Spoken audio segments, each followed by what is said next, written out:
Guys, अगर आपको English speaking सीखनी है तो ज़रूरी नहीं है कि आप इंग्लिश के बड़े बड़े स्ट्रक्चर्स को रटते फिरें। ये भी ज़रूरी नहीं है कि आपको वोकेबलरी सीखनी हो। सबसे ज़्यादा ज़रूरी है कि आप छोटे छोटे सेंटेंसेस को बोलना शुरू करें। छोटे छोटे सेंटेंसेस जिन्हें हम अक्सर बोलते हैं, जो हमारे जीभ से रोज़ निकलते हैं हिंदी में, लेकिन आप अक्सर सोचते होंगे कि वो सेंटेंसेस इंग्लिश में कैसे बोले जाते हैं। ऐसे ही सेंटेंसेस की एक सीरीज़ मैंने यहाँ पर शुरू की है। उसी सीरीज़ का ये एक हिस्सा है। पिछले कुछ दिनों से इस सीरीज़ का वीडियो मैं अब तक लेके नहीं आ पाया हूँ। लगभग 10-12 दिन से ऐसा कोई वीडियो नहीं आया है, लेकिन मैं वापस आ गया हूँ। आज से फिर वो सीरीज़ शुरू होने वाली है और आप लोग बहुत ज़्यादा उस सीरीज़ को पसंद कर रहे हैं और ऐसे वीडियोज़ को पसंद कर रहे हैं, तो फिर से उन सेंटेंसेस को मैं शुरू कर रहा हूँ। आज के इस वीडियो में फिर से मैं 10-12 सेंटेंसेस ऐसे लेके आया हूँ जो अक्सर अंग्रेजी में बोले जाते हैं। तो चलिए देख लेते हैं आज के वो सेंटेंसेस कौन से हैं।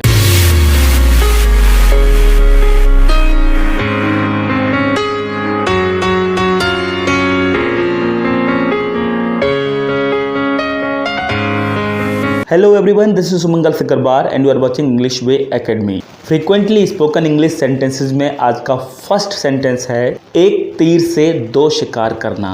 आपने अक्सर सुना होगा एक तीर से दो शिकार करना, तो इसे इंग्लिश में कहा जाएगा किल 2 birds with 1 stone, यानी कि एक तीर से दो शिकार करना। किल 2 birds with 1 stone। आपने लोगों को अक्सर कहते हुए सुना होगा कि मेहनत कभी व्यर्थ नहीं जाती। इस बात को इंग्लिश में कहा जाएगा labour never goes waste. Labour never goes waste. मेहनत कभी व्यर्थ नहीं जाती। मेहनत कभी व्यर्थ नहीं जाती की बजाय ये भी कहा जा सकता है कि दया कभी व्यर्थ नहीं जाती। इस बात को इंग्लिश में कहा जाएगा काइंडनेस नेवर गोज वेस्ट। आज का तीसरा सेंटेंस है दूसरों की गलतियों से सीखो। इस बात को सिंपली कहा जाएगा learn with others mistakes. Learn with others mistakes. दूसरों की गलतियों से सीखो। लोग अक्सर आपसे कहते हैं या फिर आप किसी से कहते हैं बाकी सब मुझ पर छोड़ दो, leave the rest to me. एक बात हिंदी में अक्सर कहने और सुनने को मिलती है, जो हुआ सो हुआ, आगे की सोचो।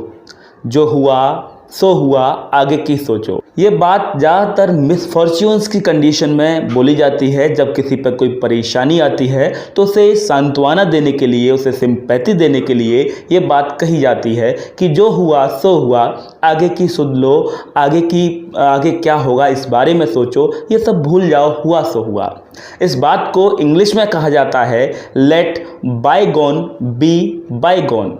लेट बायगोन बी बायगोन। एक छोटी सी बात और अक्सर कहने को और सुनने को मिलती है। हम अक्सर कहते हैं या उस बात को सुनते हैं, पक्का ध्यान रखना, पक्का ध्यान रखना, या फिर पक्का याद है ना। इस बात को इंग्लिश में कहा जाएगा मेक श्योर। मेक श्योर के बाद क्या बात ध्यान रखने के लिए कही जा रही है, उस बात को आप बाद में बोल। आज का अगला सेंटेंस है अपने समय का सबसे सही, सबसे उचित प्रयोग करो। अपने समय का सदुपयोग करो। इस बात को इंग्लिश में कहा जाएगा make the best use of your time. Make the best use of your time. अपने समय का सदुपयोग करो। आपने ये तो सुन रखा होगा लोगों से, या फिर आप कभी कभी बोलते होंगे इस सेंटेंस को कि मनुष्य अपने भाग्य का निर्माता है। मनुष्य अपने भाग्य का निर्माता है, यानी कि आप जो करते हैं, जैसा काम करते हैं, वैसा ही आपका भाग्य बन जाता है। अगर आप मेहनत कर रहे हैं तो आपको सफलता मिलती है। अगर आप मेहनत नहीं कर रहे हैं तो आप एक असफल इंसान बनकर रह जाते हैं। यानी कि आप खुद ही अपने भाग्य के निर्माता हैं। मनुष्य अपने भाग्य का निर्माता है। इस बात को इंग्लिश में कहा जाएगा man is the architect of his future. दुनिया में 2 तरह के लोग होते हैं। एक ऐसे लोग होते हैं जो खाने के लिए ही जिंदा हैं, वो हमेशा खाते ही रहते हैं, हमेशा खाने के बारे में ही सोचते हैं। और कुछ लोग ऐसे होते हैं, ऐसे बहुत कम होते हैं, लेकिन आज के टाइम में ऐसे लोग बहुत ही कम मिलेंगे।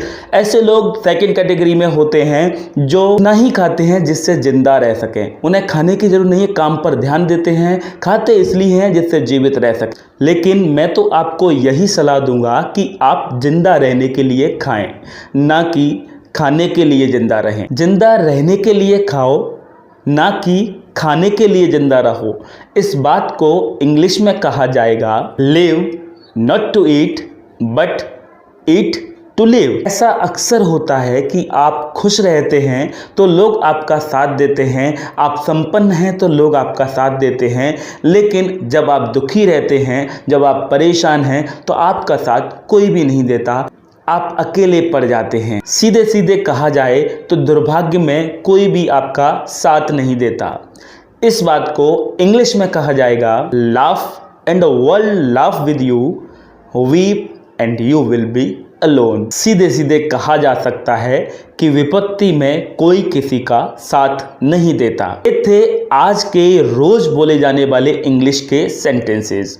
ये वीडियो और ये सेंटेंसेस कैसे लगे जरूर बताइए कमेंट बॉक्स में। अगर आपको ये वीडियो अच्छा लगा हो तो लाइक जरूर कीजिएगा। अगर आप फर्स्ट टाइम हमारे चैनल पर आए हैं तो चैनल को सब्सक्राइब कीजिए, उसके बाद बेल आइकन को क्लिक कीजिए ताकि आपको हमेशा इसी तरह के वीडियोज टाइम पर मिल जाया करें। So that's enough for today. Thanks for watching video.